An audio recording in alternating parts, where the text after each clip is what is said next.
Thank you so much for joining us, and hello and welcome to our first Punctured Lines Zoom event, because this is where we all are. And as many of you know, Olga and I started Punctured Lines a little over a year ago as a place for contemporary post-Soviet and diaspora literatures, but specifically for those voices that are underrepresented, that tend to be traditionally underrepresented in these literatures, including women. So it's particularly fitting to have our first discussion about Anna Starobinets' Посмотри на него, which was published in Russia in 2017 and is now available in Katherine E. Young's English language translation, Look at Him, from Three String Books, which is an imprint of Slavica Publishers. And you can find the link to the book on the Slavica website, but we will also be sending a follow-up email after the event with a link to how you can get a publisher's discount on this book. So watch out for that. Look at Him is Anna Starobinets' account of her attempt to get a late pregnancy termination in Russia for medical reasons, and the treatment she received from the medical establishment there, which ultimately forced her to undergo this procedure in Germany. The book caused a firestorm, being the first to break the silence on the taboo topic of late-term abortion in a country where many consider such frank discussions, particularly by women, as grossly inappropriate. We're very happy to have the translator of Look at Him, Katherine E. Young, here today. We may have Anna Starobinets here for a few moments. Oh, she's here. Yes. Okay, thank you. Welcome, Anna. She will say a few words right as when I finish this introduction. I'm really glad that we're all here together. This book has brought us together. This is an example of how literature, and particularly a book that's so much about compassion, brings people together at a time of a pandemic, which literally forces people apart. So thank you. So we will start with Anna saying hello. Then we will have Katherine reading from her translation of Look at Him. And this will be followed by remarks by Dr. Mirin Mcguire, I'm sorry if I'm mispronouncing this, of the University of Exeter, who has written about this book on her blog, The Pregnancy Test, which, as it says on the website, is a blog reviewing maternal fictions, literature about pregnancy, childbirth, and maternity. We will then have a question and answer session. We have prepared questions for the panelists. And then we will open up the question and answer session to the people in the audience. Thank you so much to everyone who took the time to be here with us. And by here, I don't know what here means in this particular context, but I do know that we are very international. Olga and I are on the west coast of the US, and Katherine is on the east coast, and Mirin is in the UK. And I know from looking at the registrations, a lot of you are from various different places and countries. So thank you all for being here. A special thank you to Anna, Katherine, and Mirin for participating. And also a huge thank you to Olga for her enormous effort of putting this event together, for organizing it, for dealing with all the technological logistics, including that wonderful and easy to use registration page that got you all here. As noted on that registration page, this event is being recorded. And audience members, please aware that for the duration of the presentation, including our Q&A, our prepared Q&A, you are on mute. When we open the questions to the audience, you will have the opportunity to unmute yourselves and ask those questions. So now I would like to introduce Anna. Anna Starobinets is a Russian journalist, screenwriter, and writer of fiction. An Awkward Age, a collection of short stories, has been translated into a number of languages. Other prose titles include Refuge Afé, a novel, Cold Spell, a collection of short novels, The First Squad, The Moment of Truth, a tie-in, The Icarus Land, a collection of short stories published in English by Skyscraper, and a number of books for children. All of her novels have been nominated for the Russian National Bestseller Prize, and in 2014, Starobinets won the National Bestseller Prize in the Young Writers category. Look at Him is her only work of nonfiction, and welcome, Anna, and thank you so much for joining us.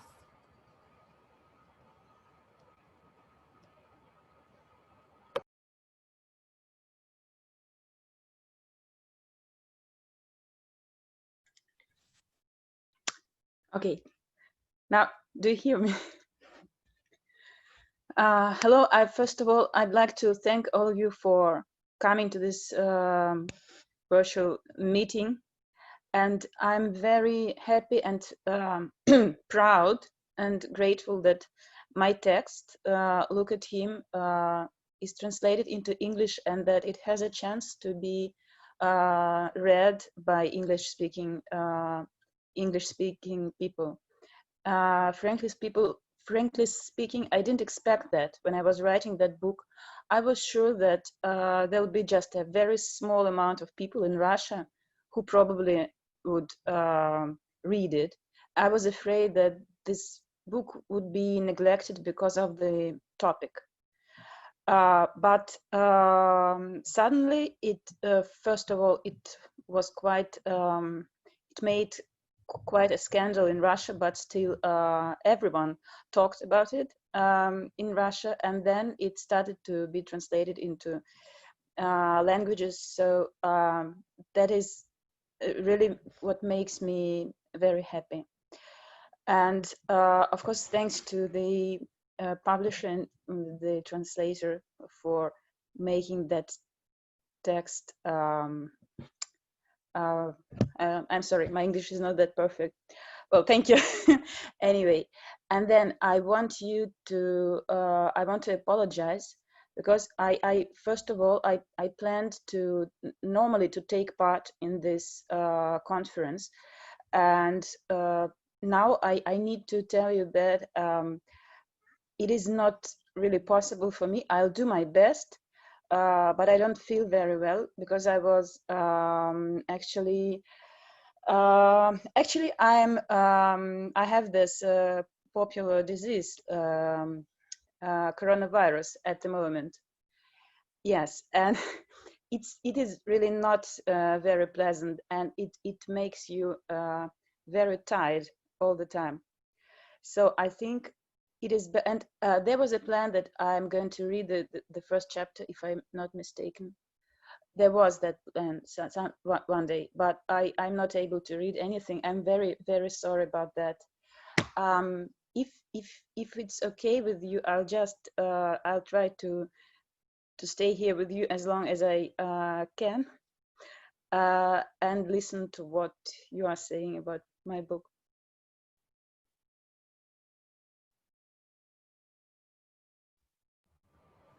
Thank you, Anna. And yes, feel free to leave at any point. And of course, we love having you join us. And please get better. Thank you. Okay, I would now like to introduce Katherine Young. Translator Katherine E. Young is the author of Women Drinking Absinthe, which is forthcoming in 2021. Day of the Border Guards, which was a 2014 Miller Williams Arkansas Poetry Prize finalist, and 2 chapbooks of poetry. She is the translator of Farewell Eyeless by Azerbaijani political prisoner Akram Aylisli and 2 poetry collections by Ima Kabish. Her translations of contemporary Russian language poetry and prose have won international awards, and she was named a 2017 National Endowment of the Arts Translation Fellow. From 2016 to 2018, she served as the inaugural Poet Laureate for Arlington, Virginia. Thank you so much, Yelena. I am absolutely delighted to be here. And I want to say a special word to Anna. I hope you feel better soon. This is awful. And to anybody who's been following Anna's posts on Facebook, it's just been a cascade of things going wrong this whole week. And then this diagnosis yesterday. And we all are so, I think everybody who's on the panel today, we are all mothers, and we have all had this situation where we are sick and the family is depending on us. And so we hope very much that things will be better for you and your family very, very soon. And thank you for coming. And it's totally fine if you want to fall asleep now, just whatever feels comfortable for you. And thank you for coming. So welcome, everybody. I am going to read from Anna's only nonfiction book. I read an interview with her recently in which she said, I don't think I'm going to write any more nonfiction books. This is the one. And those of you who are interested, she posts a great deal on Facebook. You can follow her. And that sort of stands in, I think, for nonfiction in her life. In fact, my friend Hila Cohen, who I believe is here, gave a presentation at a conference recently about Anna and other writers in Russia who are sort of performing their art now on Facebook. And sort of performing life, as it were, for those of us who are interested in following, and how, you know, how exciting it is for me personally to see people who are mentioned in this memoir that I translated now 5 years on in their lives, growing up and taking on new aspects of their own personalities through Anna's posts on Facebook. So even if she never writes another memoir, you can still follow what's going on with the people in this one. I think rather than talk about the book, I'm going to start. I'm going to read the very first chapter. It runs about 9 minutes. And just in case the audio isn't perfect, I'm going to try. I'm not technologically inclined, but I'm going to try to share the screen and read it and let you read it with me. So let's see if that works. All right.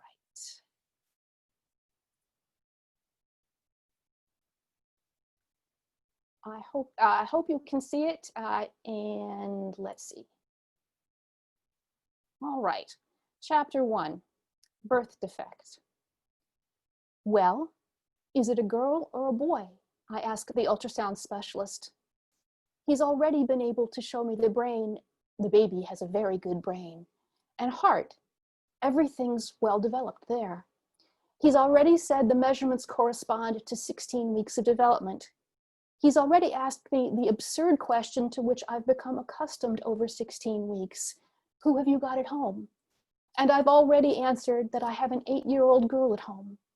So this time, I'd like a boy. And now I'm asking if it's a boy or a girl, but for some reason, he's pursing his lips tightly, as if he's got a giant sour berry in his mouth and is deciding whether or not to spit it out. He silently guides the probe around my stomach and looks silently at the monitor. He's silent a little too long, and then he says, "It's a boy." But something's wrong with his voice, with the tone. Again, he purses his lips. I suddenly remember the beginning of my own science fiction book, The Living. The probe cheeped and the doctor considered what he was seeing. I asked, "Is something wrong?" He was silent. "Is something wrong with the baby?" And now it's November of 2012, and I myself am in the office of a doctor who is silent, and the ultrasound cheeps. And I ask, "Is something wrong with the baby?" He resolves finally to get rid of his sour berry. "Does anyone in your family have kidney disease?" "No." "I don't like the structure of the kidneys in this fetus. It's a hyperechogenic structure." For a few seconds, I even feel relief. Kidneys, no big deal. Well, kidneys, well, that's important, of course, but it's not the heart, not the lungs, not the brain. He has a good heart and brain. But we can somehow treat the kidneys, especially as there's no hereditary kidney disease in the family. That's probably a good indicator for the prognosis. And they take up the greater part of the fetal abdominal cavity, he adds. They're 5 times larger than they should be. It's possible to not know what a hyperechogenic structure is, but it's absolutely clear that kidneys shouldn't take up the whole stomach. So naturally, I understand that this is bad, very bad. It's possible that the fetus has polycystic kidney disease, he says. Wipe yourself off and get dressed. It seems that at that moment, for the first time, I split in two. With shaking hands, one of me wipes the gel off my stomach, but the other me attentively and calmly watches the first, and the doctor as well, and she's generally quite observant. For example, she notices that he no longer calls my baby a baby, just a fetus. You need an ultrasound by an expert. He writes the name of a clinic and a doctor's last name on a piece of paper, preferably this doctor. He's a specialist in fetal birth defects. I ask, is it very serious? He answers, but it's the answer to a different question. I'm just an ultrasound doctor. I'm not an expert and not the Lord God, and I make mistakes. Go see an expert. It seems to me that he also wants to add, and pray, but he doesn't say anything more. It's said the first stage of grief is denial. Having learned terrible news, it's as if you can't immediately take it in. You maintain that it's just a mistake, or that they're knowingly lying to you, that the ultrasound doctor is a charlatan, that he's sending you to his friend for another ultrasound in order to take your money. Yes, I've seen that kind of thing in online chat rooms dedicated to the pathology of pregnancy, and even my mother, having learned the results of the ultrasound, passes through this stage very quickly, right before my eyes. It's a normal defense mechanism, but for some reason, it doesn't work for me.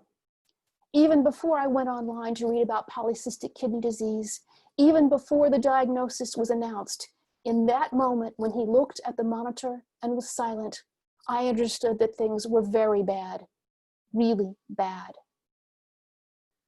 I pay for the ultrasound and go out into the wet November darkness. I walk along the street, then I grasp that I'd come in a car, but I can't remember where I left it.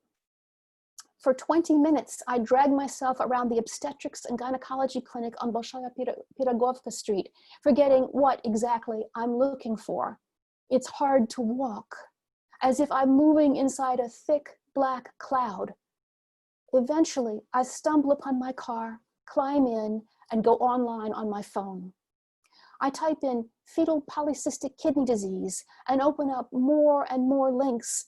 And I understand that polycystic kidney disease occurs in two types, dominant, adult, and recessive, infantile. That dominant polycystic kidney disease is exactly the kind that runs in families and that people generally live with it.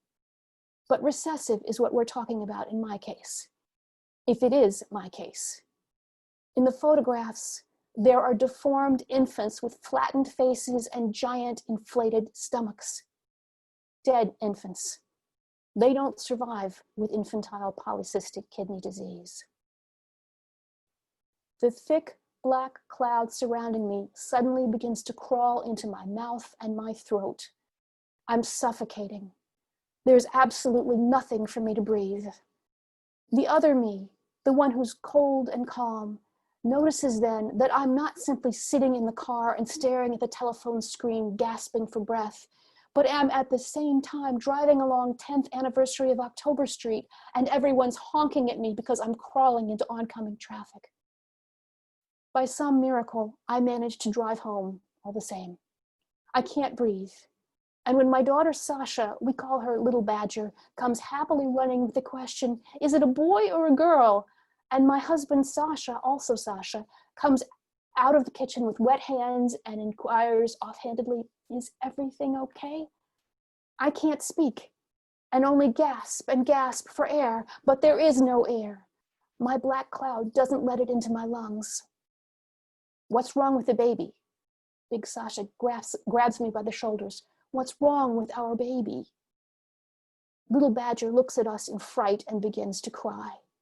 The observant, calm me also looks at us and reproachfully. She doesn't like the fact that we're scaring our daughter. She doesn't like the fact that I can't pull myself together.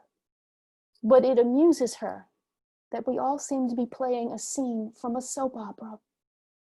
I can't breathe, I sob, exactly as if I were fulfilling the conventions of the genre. My husband brings me a small glass of whiskey and says, drink it down. Looking at my stomach, which hasn't been showing long at all, he adds, nothing bad will happen to the baby from such a tiny amount. Drink. I swallow the contents of the glass, and I really do relax. I breathe. I look at Little Badger and Big Badger. Just this morning, we were discussing what the new baby's nickname would be. Sasha was afraid the baby would usurp her position of Little Badger, but I said we'd call the baby Littlest Badger, and no one would be offended. And now, I say to them both, say to my badgers, it's a boy. but he won't live, probably. For the rest of the night, my husband and I sit at the computer reading about polycystic kidney disease. From time to time, I weep, but my husband tells me that nothing's definite yet, that we need to wait first for the ultrasound with the expert, that I'm panicking too soon. And little Badger makes me a card with a drawing of a flower. Mama, everything will be fine, is written on it, in the clumsy handwriting for which they scold her in school. And she also drags all her toys to me, one after the other, and says they'll be my talismans, that they'll protect me. That same night, for the first time in 16 weeks, the baby begins to stir inside me. Their soft, sliding movements, as if he's stroking me, as if we've all gathered together, the whole Badger family, except Big Badger and Little Badger are on the outside, and Littlest Badger is inside me, as if everything will be fine, like in the movies.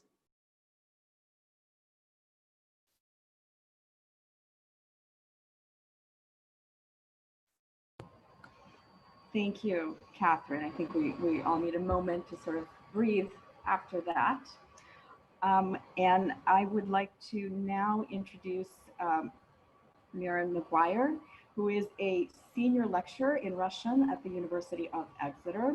She is a freelance translator and a researcher of Russian literature from 19th to the 21st centuries. She is working on a book-length study of fictional accounts of pregnancy and childbirth in Russian and Western literature called Hideous Agonies.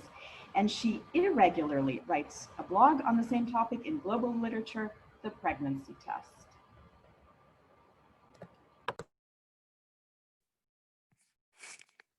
Okay, hi everybody. Can you hear me okay? Okay, brilliant. I think I still need a couple of moments really to recover from Kate's reading because it's just, it's such a very, very moving book. And I also want to say thank you for Anna, who is somebody I feel like I've been involved with for a long time through her books, which I've been reading for years. And it's very special for me to see her here tonight. So thank you so much for coming, Anna, and I do hope you feel better soon. The first time I came across this book, Look at Him, Посмотри на него, was completely by accident. I was in the university library in Cambridge where I studied as a student, but I'm not really allowed to go anymore. And I was tracking down one of Anna's other novels in the high book stacks in the library for an article I was working on. I came across Посмотри на него in Russian completely by accident. I was struck by the picture of the teddy bear on the cover, and I brought it downstairs to the reading room. And well, it was like being hit with a brick on the head. It was just such a moving book, I couldn't put it down. And I found myself crying right there in the reading room and looking around nervously to see if anyone had noticed. But it was a university library. What did I expect? Everyone was reading ancient newspapers or extremely large books. Nobody cared that I was sobbing quietly in my corner. So I didn't forget about the book, and I made plans to find out more about it. I was very, very happy when I found out that Kate had translated it, and Kate very kindly sent me an advance copy after it was published, which I was able to read, and that's what I reviewed on my blog, The Pregnancy Test. So since I was asked to say a few words, I've been trying to think about what's best to say. I think this book is very, very important for at least two reasons. And the first of those reasons is that there's not enough literature about late-term miscarriage or about abortion or medical abortion in literature. It does exist, but for the most part, it tends to be written by men, especially in fiction. It tends to be written by male novelists. So the first reason that this book is important is because it brings this very, very sad topic into public discourse. It allows us to talk about it. And our ability to talk about these topics is something we should never forget or take for granted. It's new. I come from Ireland. I'm one of the first generations, and I'm 40 years old now, to be able to talk freely, at least in my peer group, about these topics. And abortion was illegal in Ireland until very recently. And there have been over the years a number of very severe legal and medical cases about women who were not allowed to have abortions early or late term because doctors were so afraid of getting sued if they went ahead and allowed an abortion. So books like Look at Him make us talk and make us realize the reality of these very sad situations for the mothers and for the babies involved. The second reason that I think Anna's book is important is related to the first. It's because it's written by a woman. So we are learning very much about how it feels to have this experience. Not just how it feels from the inside, and that's a lovely detail right at the end of chapter 1 about how the littlest badger seems to be stroking his mother, but also how it feels to have these experiences that tend to get forgotten because they belong to women's private sphere. Maybe that's not quite the right way to put it, but I remember when I reread the book this week in preparation for this talk, I looked over the passages that had meant the most to me, and I remembered that I'm sorry for hesitating. I'm just trying to find the bit that I quoted. So there's a really quite striking incident which you cannot forget if you read Look at Him, which is how a doctor, after examining Anna, allows about 15 medical students to come into the room without even asking her permission. That's horrifying. But what I found even more, almost more dreadful, on that same day, Anna has earlier on had a fight of sorts with a cleaning lady who gets rather aggressive, telling her to put on shoe covers, which Anna is obviously too upset to think about doing. And when Anna is leaving after her terrible experience with 2 separate doctors who are both pretty awful to her, she passes the cleaning lady again. And I'll just quote the passage. So in Kate's translation, the cleaning lady silently casts a glance at me, and an entirely sincere, somehow even childlike expression of malicious pleasure spreads over her face. I don't know how I look. Very bad, I have to think. End of quote there. But these tiny, very personal experiences, I hesitate almost to call them female experiences because they should be simply human.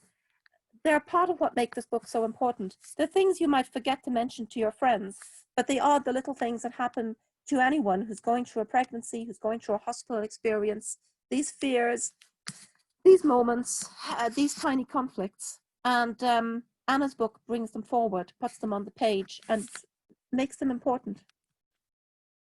Furthermore, I think Anna has said several times that she wrote this book very much as part of a mission. It is a book which indicts the Russian medical system and shows it to be, in many of its workings, terribly inhumane. She has gone to the trouble of contrasting the Russian medical system with the German, which stands for more enlightened European methods. And it's fascinating how well researched this is. And as you'll know if you read the introduction and afterword to the book, Anna made every effort to give the Russian doctors a chance to respond, but they didn't want to be interviewed. So she was forced to rely on statistics, her own experience, and also interviews with other mothers. But it's very clear that in the Russian medical system in 2012, and I hope it has changed a little since then, there's a lack of training in empathy.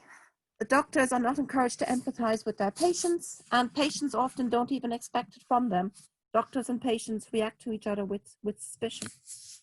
So perhaps this is a third reason why this book is so important. It gives us a description of what it's like, what it was like to be pregnant in Russia in the very, very recent past.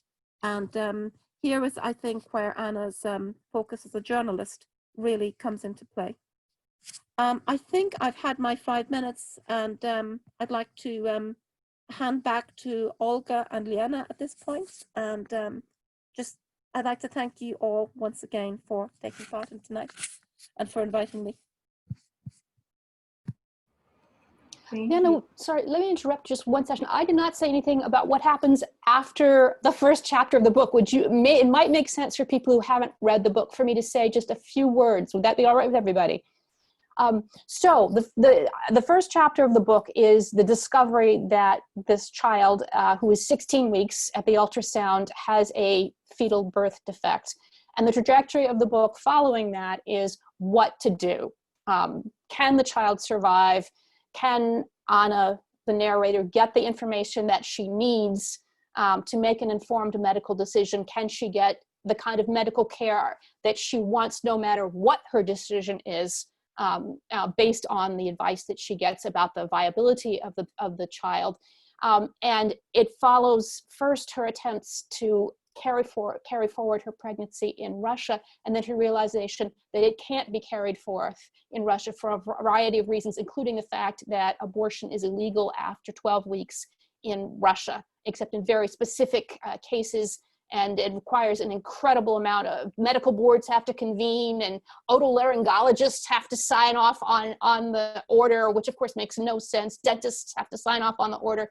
And so with the discovery that this child is going to die, and die in extraordinarily painful way, because the kidneys are so large and so full of cysts, they're 5 times larger than normal. They fill up the child's stomach, and that means that the lungs cannot develop. So the child is going to die. And the question is, what is the ethical and moral responsibility of the mother to do about this? But beyond that, what is the responsibility of the medical system to support parents and families in this impossible situation? And so the book is following not just the story of a specific pregnancy, it's looking at the sort of ethical and moral climate in which decisions are made, but also the social climate in which people don't talk about these things.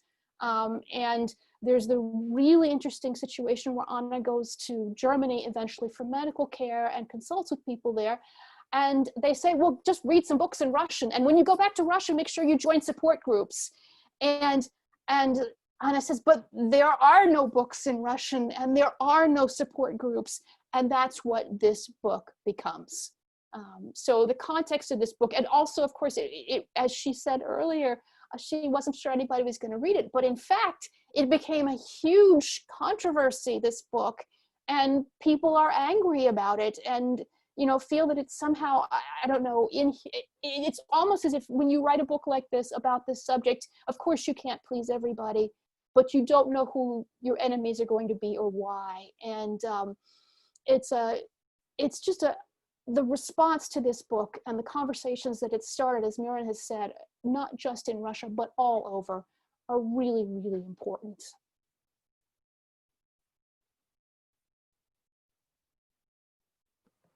Thank you. Yes, thank you for that, Katherine. Okay, we will now open up, we will have a Q&A that Olga and I have sort of joined questions prepared that we worked on that I will read to each of the participants. And then we will open it up to the audience, but not quite yet. I just want to say again, thank you to all the participants for being here. Feel free to respond to each other if you want to chime in on someone's question. So we have a couple of questions for each of you. And the first question is to Katherine, and that is a straightforward question, but I think it's an interesting one.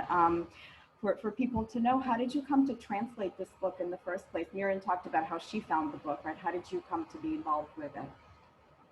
So I came to the book because I read a review of the Russian version by Lisa Hayden, a marvelous translator, on her blog, Lizak's Bookshelf.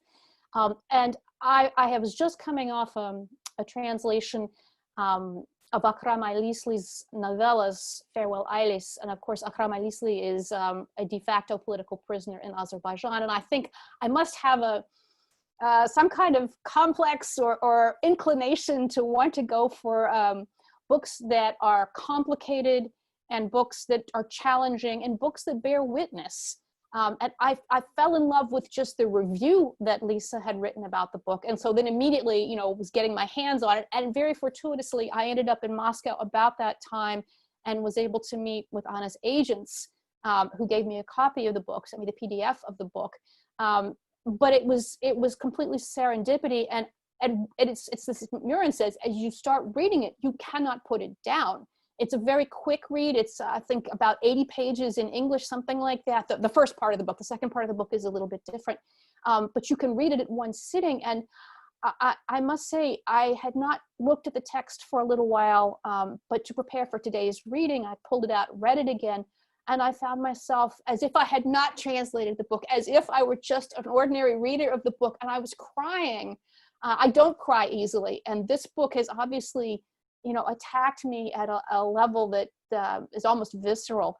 I very fortunately did not have any kind of experience like this when my child was born, but I did have the experience. I was at a joint practice, and the one male doctor in the practice whom I did not care for ended up delivering my baby. And afterwards, he literally would not speak to me. He spoke to my husband, who stood next to me. And all of the conversations about our baby and my medical care were between the male doctor and my husband. And so you know, one of the things that I found interesting in this book was, I think Anna has maybe a little bit inflated estimate of how wonderful medical care is, at least in the United States or in the West, because we find some of these same issues with doctors not treating us with respect and the dignity that women deserve. I think that for me also resonated when I was thinking about working on this book.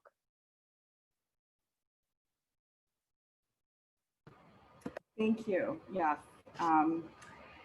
Yeah, no, this book is very heavy hitting. I also cried when reading this book. Some of this sounded very, very familiar, and so hit very close to home. I fortunately had much better experiences with the doctors here, so at least there was that.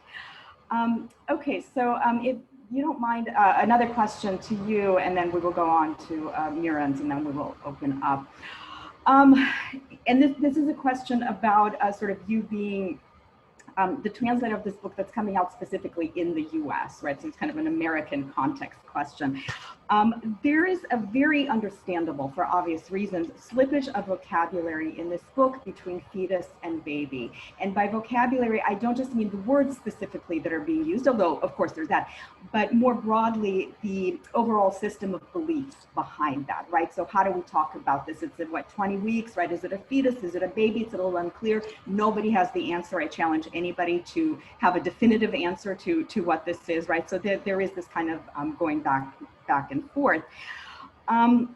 This book was going to be published in the US, obviously. I'm not implying that it's only for American speakers of English. It's of course for all English speakers, but it's certainly coming out you know, with a US publisher.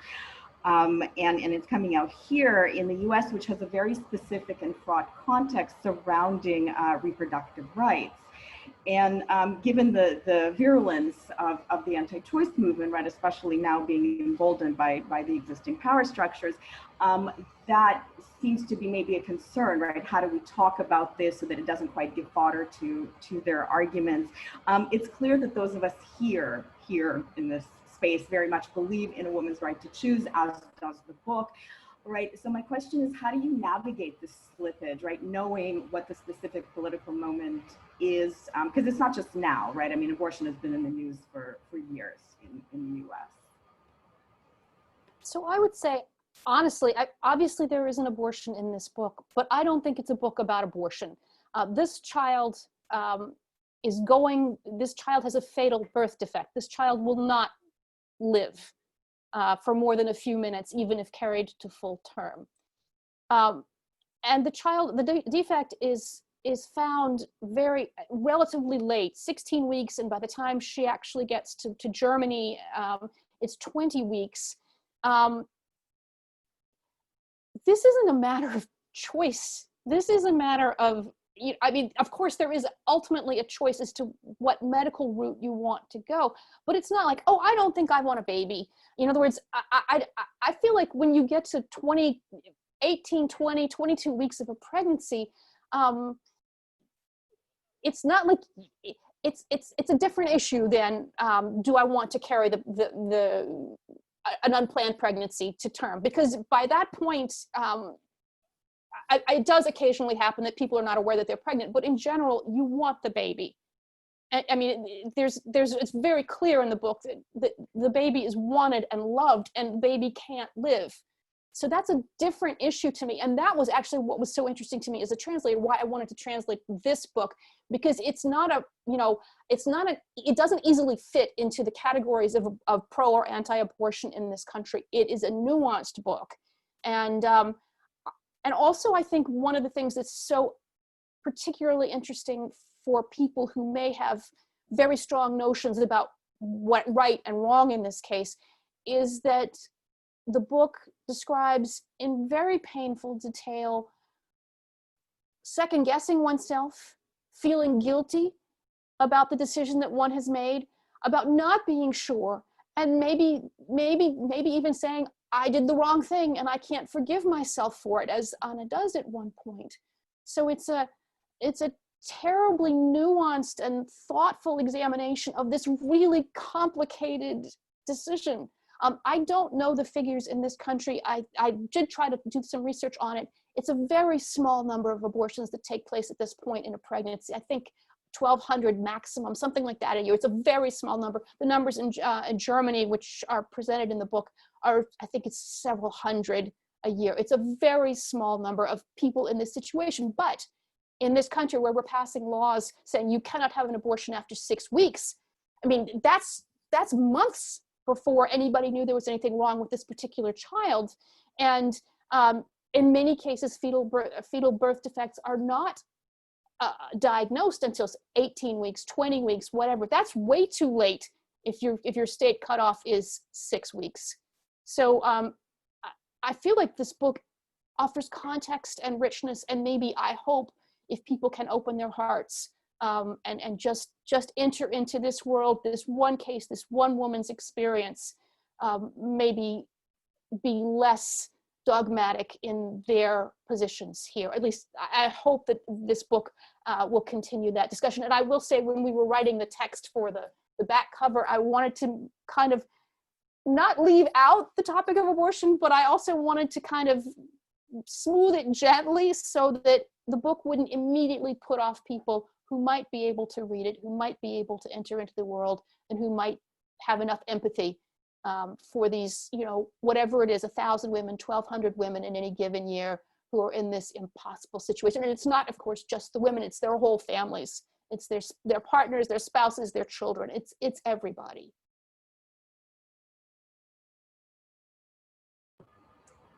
Great, thank you. I just got a note from Olga that Anna, you are up to answering a question, maybe? Is that yes? Okay. Okay. I promise I won't torture you for too long. But one of the questions that Olga and I, when we were discussing this, right, what we wanted to ask you, and thank you, by the way, for writing this book, and thank you for being here. And it's such a brave book. Your book, you had a mission to change things in Russia in the medical establishment. You were hoping that is what would happen. And you noted that some things did happen, right? You named doctors by name, and one of them left his job. And then another head of the clinic got all of his students to read your book, right? So there have been changes. What do you hope to still see changed in Russia? Do you have, any sense of like what still needs to change so that the medical establishment does treat women more compassionately who are in this situation? I'm sorry, you mean medical system in general, or the field that is connected with birth giving? Anything. I mean, any changes that you would still like to see, that you would hope to see? Well, actually, one of the reasons I wrote that book was that I wanted to talk about kind of what is actually the right way to treat a person who is suffering and grieving. And it's not necessarily when you are a pregnant woman who is going to lose your child. You maybe you have some very, very bad diagnosis. Okay, maybe you are diagnosed with something really bad, or maybe you know suddenly that your partner is going to die, or anything. In Russia, it is a very special way of dealing with people who are grieving about something which is medical, especially if it is especially if the doctor is dealing with some some issues that are, so to say, gynecological. Maybe it's some kind of maybe ancient attitude, like from Russian villages, I don't know, but all that sphere is supposed to be a bit, you know, a bit dirty. Like, it's not really polite to talk about that. And then that is the first. Second, and this second thing is very Soviet. It's like Soviet Union was a little bit, you know, like Sparta. Sparta, when you really need to be strong. And then in my text, I also put that question: what does it actually mean to be strong? Because different people have different opinions of what being strong actually is. But for Russian society, not for all of it, of course, but for some, you know, like more traditional part, and for most medical, for most medicians, it is like being strong means like get over as soon as possible and forget. And that's why the doctor stops calling the baby the baby and starts calling him the fetus, because if it is a fetus, like it's not a person, it's not a human being, it is a kind of maybe it's like you got a bad flu and you need to get over it. You are not going to discuss your flu for years, right? Oh, of course, all right. Or I mean, this COVID disease I'm having now, I hope if I get over it, I'm not going to discuss it for years. Not big deal. But losing pregnancy somehow is the same. Like if from the point of view of Sparta, of strong people, losing pregnancy should be like bad flu. You need to forget about that, because otherwise you are a very weak person who is stuck in some and then we again go to that first point, like who is stuck in some very uncertain and dirty sphere of women's organs and everything, you know. So yes, there were some changes after my book, and there were even 2 doctors who left their jobs. One of them was that guy who invited 12, I think, maybe 12 students to my examination, where I was actually naked. It was like in a nightmare, you know. Sometimes you have nightmares when you are naked. For example, I don't know, in school, need to explain something behind the desk. These are, I don't know, dreams that normal for Soviet school pupils. Like the teacher asks you to answer, and you are naked, but still you need to answer. So, but I had that in reality, and so he left that clinic, and then that clinic even started some special program for doctors, training them to how to deal with women when you have some bad news for them, with pregnant women. And also there appeared an absolutely new clinic for women like me, who are pregnant, but whose fetuses, babies, have are not going to live after they are born, or maybe are going to live for a very little while. Because before that book, the normal way to deal with this situation was only not interrupting, was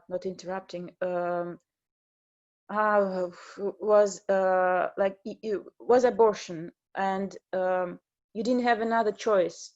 Although some women would prefer to make it to the end, like to have those 9 months and then to say goodbye to that baby. But and in Russia, you didn't have that choice, actually. So something changed, but in general, this attitude and all those issues about like what being strong is, they are still very, very actual, and that is what should be changed.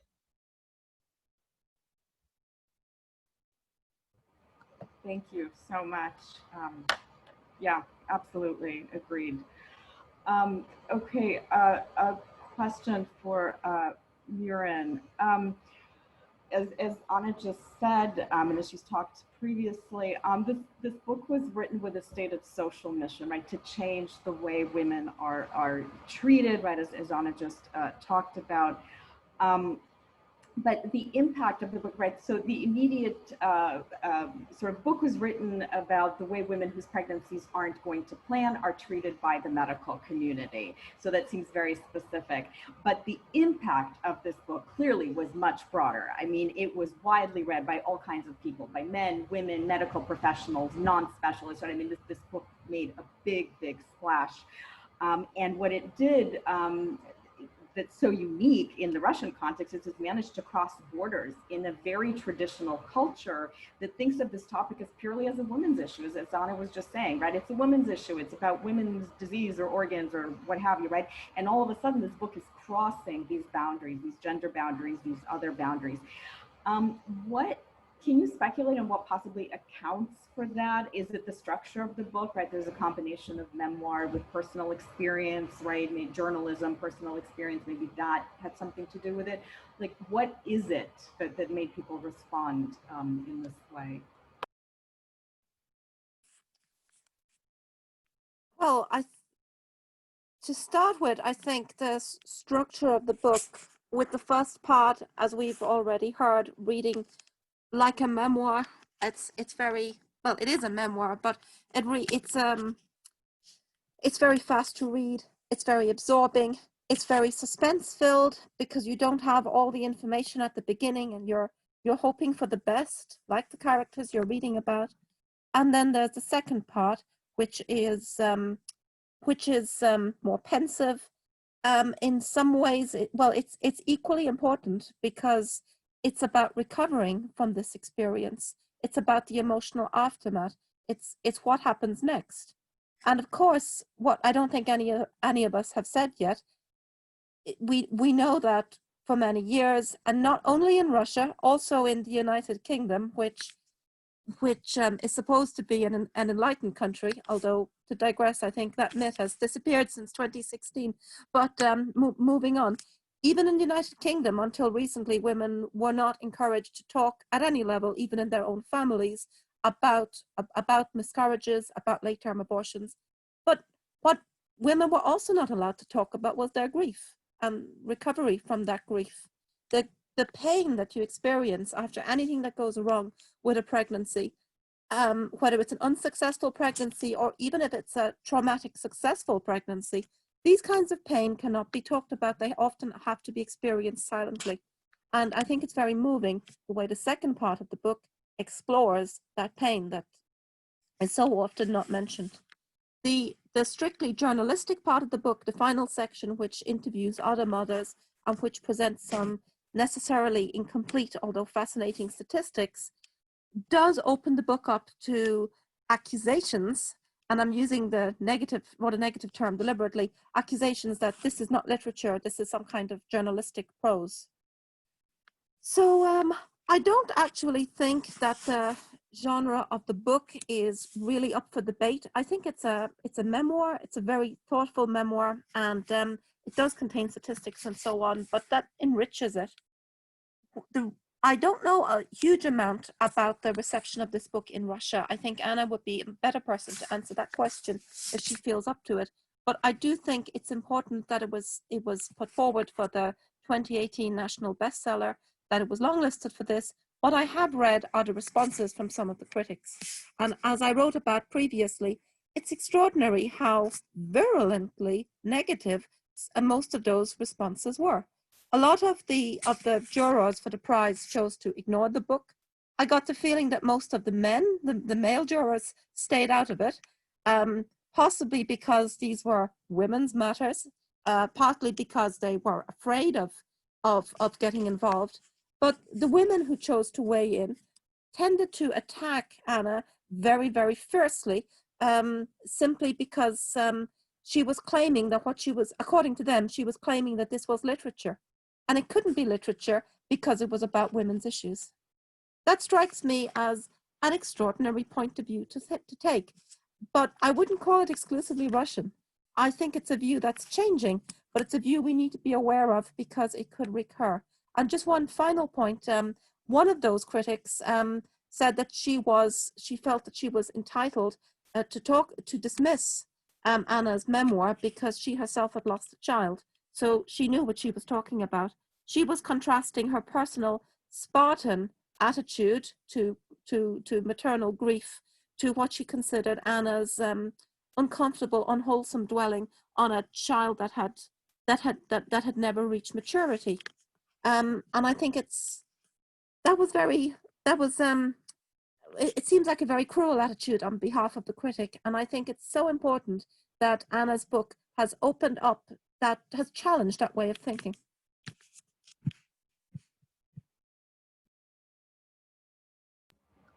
Thank you.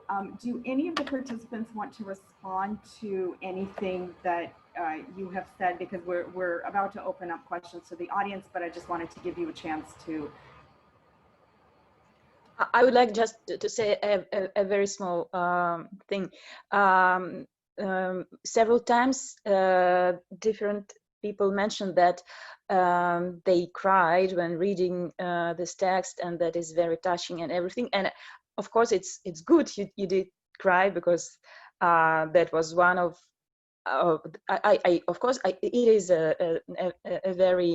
it is a text about a very bad thing. But I just need to mention that I hope still there is some humor there, and there are some, like, it's not when you read this book you cry all the time and you feel so bad and then you need to take some antidepressants, but it is there is some light there, and there is some humor, I hope, especially in the part about how I tried to get psychological help.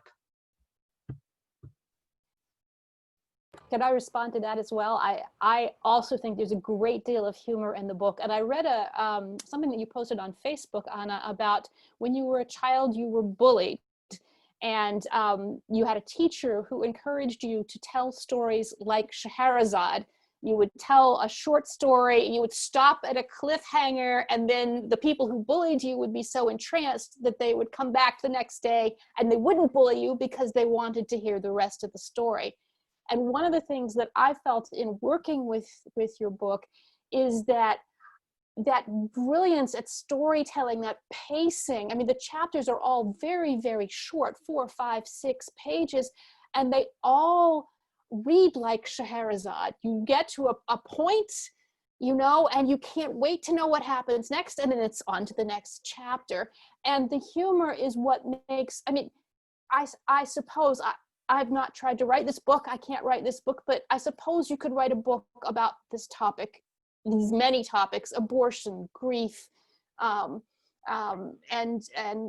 things that make you angry, and not have any humor at all. And I suppose it's possible to even read that book, but I don't want to read that book. And when I try to, I have a really hard time describing this book to people because it is about all of those horrible, sad, and very important things, but it's also very funny. And even parts that maybe you didn't intend to be funny. For example, I found the going to the therapist who told you to go to Greece and talk to you out of some of the reactions that you had by tricking you into having different reactions. For example, at the time you were having trouble eating solid food, just your mouth and your throat closed up. And so he said, don't eat solid food, drink milkshakes, drink all day, but you're not going to starve. And just sort of the common sense things that he was telling you. He was not a trained psychotherapist, and yet they worked. And the way that you told the story about ending up in an ambulance in Greece because you'd had food poisoning, because he told you, go to Greece and eat olives and feta cheese, and you did. So, I mean, there are these wonderful moments that are just joyous. And I also, not just funny, but joyous. The birth of Lev at the end of the book is so joyous. It's not if you read this book, you're not going into a black hole. You are going to learn something and you are going to feel things, but the things you feel are not going to all be sad. In fact, I had somebody who said to me recently, I can't read this book. I can't read this book. I can't read anything else sad. And I thought, why would you close yourself off? This is life. This is all of our lives. It's all of these different things together. So I hope anybody who's in the audience, you could ask us questions about this, but yes, Anna is absolutely right. It's really funny. Just that Mirin has one more thing that she wants to say before we open it up, but just to jump in here, there are several times when I read this book, I laughed out loud. And especially even in Katherine, in that really poignant first chapter that you just read, right? The whole, I'm now split in two and I'm in a soap opera and I say this as per the requirements of the genre, right? There are many, many times like that, which I think it's wonderfully told. So yes, there's definitely humor in here, and thank you for mentioning that. Okay, we will have, Mirin wants to make a last comment before we open it up to the audience. Oh, well, my one last thing, I feel like a bit of a fraud because you asked me here to be scholarly and I haven't said anything scholarly. So here's my scholastic tuppence. And it's also a rebuttal to those critics who feel this book isn't literary enough. So I can't help thinking that about 135 years ago, a doctor in Russia who did believe in empathizing with his patients and who did care a lot about women's health and even specialized in women's health, wrote in 1888 a short story called The Name Day Party, which is the story of a late-term miscarriage. That doctor was Chekhov, another writer who's good at writing about very sad things and writing about very funny things, often in the same story. The Name Day Party, Imeniny in Russian, is not one of his best known stories, although it was recently retranslated. And it simply tells the story of a day in a woman's life. It's her name day party. Her husband is trying to get a better job, get promoted. All the boring, important neighbors have been invited around. It looks almost as if her husband is having an affair, but no, he isn't having an affair. He's just having a midlife crisis. And then at the end of the day, quite unexpectedly, she realizes she's in pain, and within about 24 hours, she's lost the baby. And the story unexpectedly ends on this tragic note. She and her husband are turning to each other, and they're both grief-stricken. She's sad, but he's also sad. And for the first time in the whole story, they're really reaching out to each other. Chekhov stops there. He's asking, it's as if he's asking us, will they change, or will things stop? Is there any recovery for them? Some critics have suggested that in writing about a miscarriage, which, as we know, was not very usual in 19th century prose or more widely in literature at all, there is a metaphor here. Because we've had so much about the troubled political situation in Russia in the 1880s throughout the story, is Chekhov commenting that the Russian political situation, there's a miscarriage of justice, a miscarriage of hope, that the new country, which was promised to his heroine's generation, is not going to be born. So is the whole thing a political metaphor? We can't really answer that question. It's something for the critics to play with. But Anna's book is it's a very moving, very powerful personal story. We've already talked through all the themes and how important they are. But it's not just a metaphor. It's not ambiguous in that way. It's clearly written for women throughout the world, not just for women, but for families who are in that difficult situation. And it helps us all to understand how people in that situation feel and to try to empathize and to try to make their situation better. So we can say that that Anna is following on from Chekhov in this way. They're both writing about a very important topic, and they're both bringing it home to all of us. Okay, so thank you for giving me time to say that, Yelena. That's all from me. And thank you so much for bringing Chekhov into the conversation. Always welcome. Okay, so I think now we will open up to questions from the audience, and I believe you will now all have the ability to unmute yourselves. Is that correct? Okay. Please, if you are not speaking, please keep yourselves on mute so that the person can ask the question. So please feel free. Hello. Do you hear me all? I'm Kerstin. I'm from Philadelphia. I'm with my friend Olga here. So I wanted to just say I had a very, very similar experience. I'm one of the very small percentage of women who experienced that. I had a late-term abortion in my 19th week, and I had a horrible, horrible experience in this great enlightened country of the United States. Because on the one hand, because no one knows how to deal with this, and that is probably the same everywhere. Not just in Russia. In the case of empathy, in the case of that I have an insurance, which is the Affordable Care Act insurance, and in the insurance was included under Obama the Hyde Amendment, which says that no public money is allowed to pay for abortion. This is still existing, this is still there. And I had a medical difficult situation. I had to go to the hospital. So I couldn't go to Planned Parenthood. So I ended up in the hospital. And it was a major disaster, the road to the hospital. I'm not gonna go in detail in the story, but then afterwards, I also ended up with a therapist. So the doctor afterwards said like, oh, now you're fine again. Now you can get pregnant again. So as there wouldn't have been any situation. And then I ended up with a therapist who for 2 years tried to talk with me about the future, so what we're gonna do in the future. And it took me 2 years to find someone who is actually a really educated therapist, because that's also an issue in the United States, that the therapists can call themselves therapists, even they're not psychologists, and they have no clue what they're talking about. And they do a lot of harm and damage. And then I ended up with someone who was educated in post-traumatic stress disorder. So, which, oh, sorry, now I don't see myself anymore. It's gone. No, it's there. Zoom. Okay, thank you. Do we have? Sorry, Oh.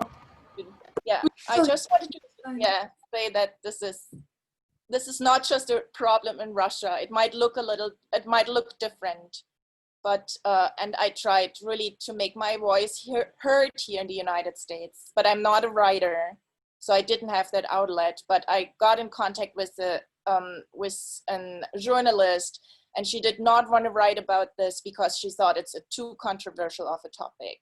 So, okay. Just wanted to share this, and thank you for sharing and the book. Thank you. Other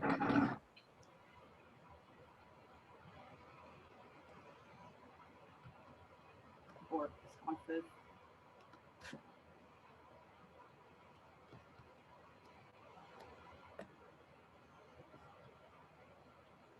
Yeah, just go ahead and unmute yourself. Yeah. Okay, cool. I actually have a question for Anna, if she's up to answering. Спасибо. Во-первых, выздоравливайте скорее. Secondly, you said in an interview recently that writing this book was an act of public service and that it was not an enjoyable process compared to the fiction that you write. I think I remember correctly, because writing fiction is entertaining for your brain. You are in that world, you do it for yourself. Writing this book was more work than fun, I'd say. And first of all, I completely thank you for this act of public service. It is a much, much needed book. And to put yourself out like this, just to bear your very painful period in your life, to share your anxiety issues that you had afterward, all of these very personal things. Once you wrote the book and the book was out, how did you tolerate all the public discussion? How did you not lose your mind in the act of public service? Thank you. Thank you for the question, and thank you for the kind words about the text. Well, I was kind of prepared, but not enough for the reaction of the readers.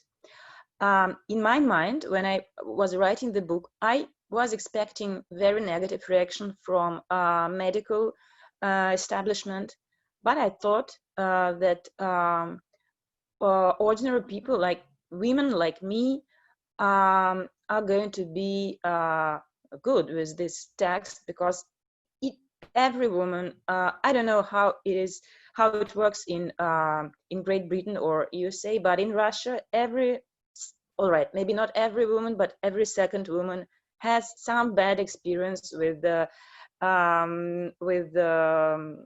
doctors who deal with her, female organs.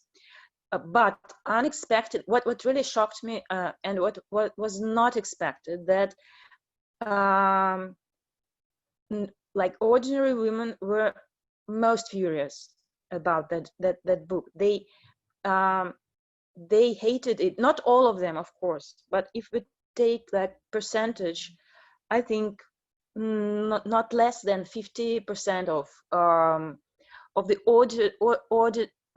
audience I aimed at, and I thought I'm helping everyone to make those hidden things obvious, and that I'm revealing something that needs to be revealed, and that it is good for society, maybe bad for medical system, for, I don't know, some governmental laws, but good for people.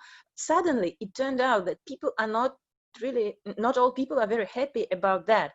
And among that people were those who actually had an experience of losing children, and they said, well, I lost my child and I was silent because it's not good to talk about such things. And then how you dare to make like this, how dare you to talk about that out loud?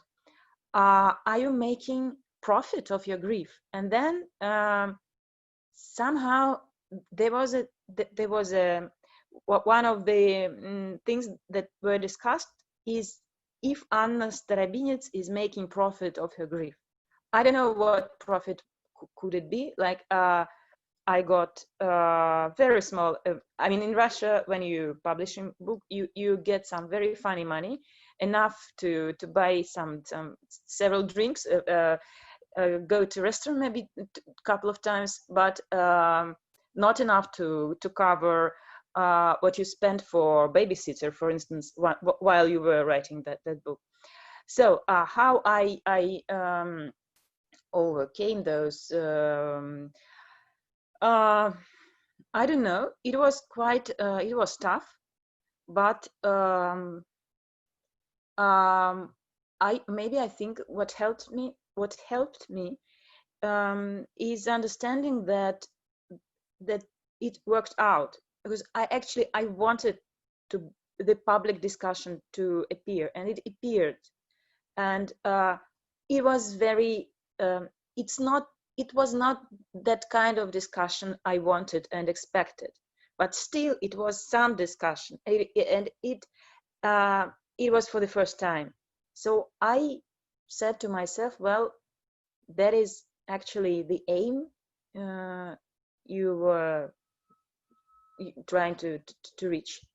So after all, I started to perceive all the reactions of people, like the success of the book, because the book makes people talk about that.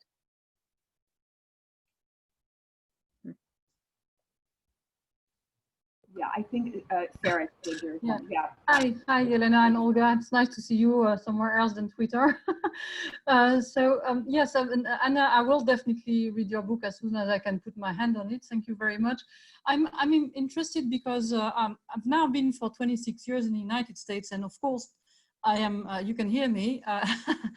I'm French born, and I have lived in the USSR when there was Gorbachev for 18 months. There's a couple of things I want to know. I was wondering whether, of course, I hate the health system here. Okay, I really miss, the only thing I miss from France, really miss, is a universal payer, single payer system, as you can imagine, and especially in terms of gynecology. I was very lucky.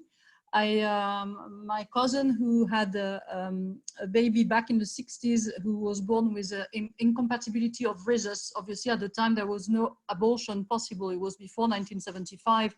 So a child is now 55, something like that, but still living and, still like that. But I was wondering whether it was something of superpower, like Russia still is a superpower, was one during USSR, and United States as well, and us in between. Well, the UK is a kind of a Brexit apart anyway before Brexit, but what I'm talking about is that in the West, and definitely in France, even though we waited until 1975 to have reproductive rights such as abortion officially recognized, and now you can have also late-term abortion, but it looks like it's more like a male thing, like the superpower have a policy, a conservative policy, even if they are originated from communism, they have this, where they have to maintain control, full control, and even if they are capitalists, they have to maintain full control also on women's reproductive rights. So because I remember this book I read when I was maybe late high school or early university, French writer called Marie Cardinal. The book was called Les mots pour le dire, the words how to tell it. And she was telling everyone about her experience of having some gynecological disease where she was bleeding all the time. Like she started to bleed in the metro and stuff like that. And she wrote 4 volumes.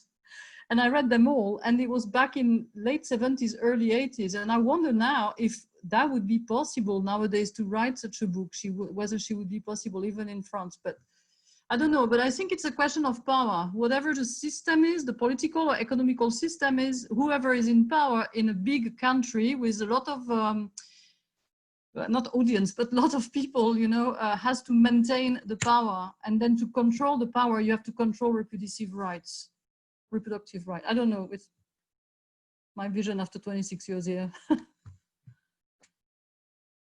Was it a question for me? Oh, sorry. A comment, but also a question for everybody who has experienced both the country, United States and Russia. I guess you might be right in that.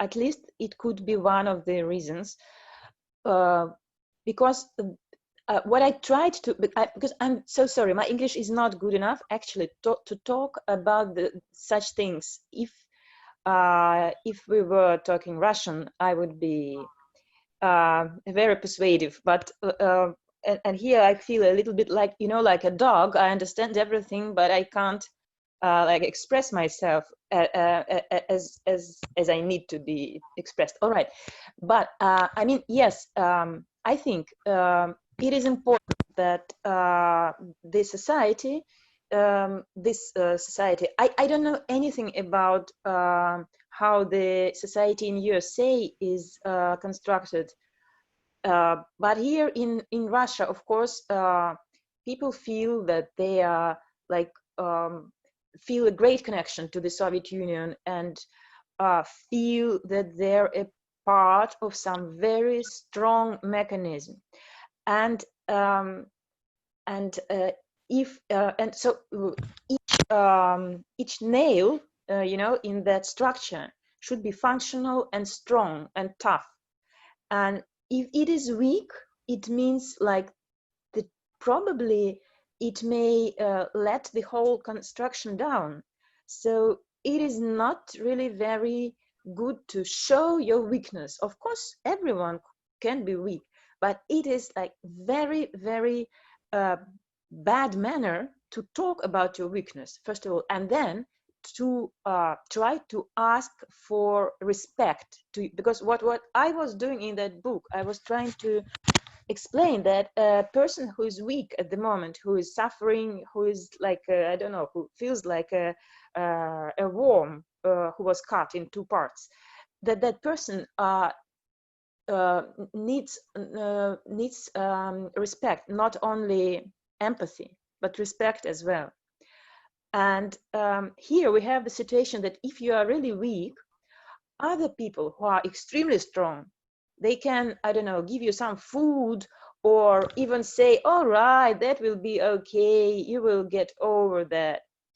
But they are not going to respect, they are going to respect you if you are silent, like, oh, she is getting, she's so strong. She lost all her, I don't know, all her family, mother, father, and 10 kids, but she smiles. That's how great, how strong she is.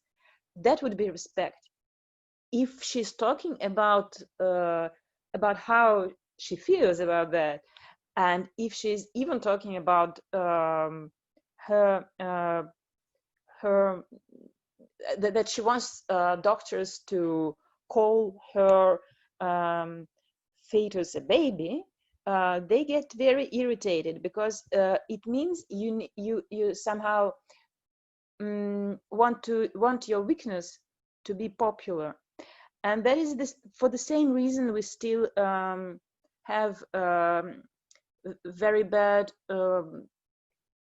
how do you call that, we don't have enough, I don't know, equipment for people with special needs in the streets, in the underground, and everywhere. And funny enough, there is one very popular blogger who adopted a kid who can't walk, who is in the, how you call that? I'm sorry, in the special wheelchair, right? Wheelchair. Huh? Wheelchair. Wheelchair. Yeah, and she's writing like every day about how they live, where they went, and if it was, for instance, very, very complicated for her to get passport for that boy, and that they couldn't get down to the underground and different stuff. And I recognize just the same reaction that I got after my book. People are very angry about that. Now, some, of course, like 50, maybe 40% are trying to say like, thank you for doing that for the boy, but all the rest are very angry, and they're writing like, what are we going to be like? If why are you saying that the toilet at the restaurant should be big enough for the wheelchair? I like this, like, it is one of the reactions, like, it is my favorite restaurant, it is small and nice. If they make the big toilet, it will lose its charm. So please choose something else for your boy and his wheelchair. And anyway, he doesn't need a toilet because he has his Pampers on him. So this is like, she is weak her son is weak, and she is asking for respect to that weakness. And that is not the way of behaving yourself in a very strong country.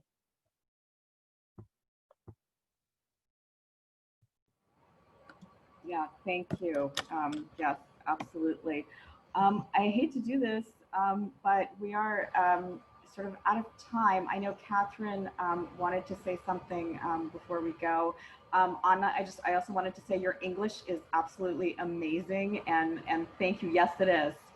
And thank you so much. I know you're not feeling well. Thank you so much for sticking with us. That's great. Okay, so Katherine, please. Okay, I just really wanted to remind people that we are here because we are talking about a book. The book is Look at Him. It's published by Three String Books here in the United States, and they are a division of Slavica. Now, the publisher very kindly has got a discount for people who are here in this session today. They're going to give you 30% off the list price of the book, which is $19.95.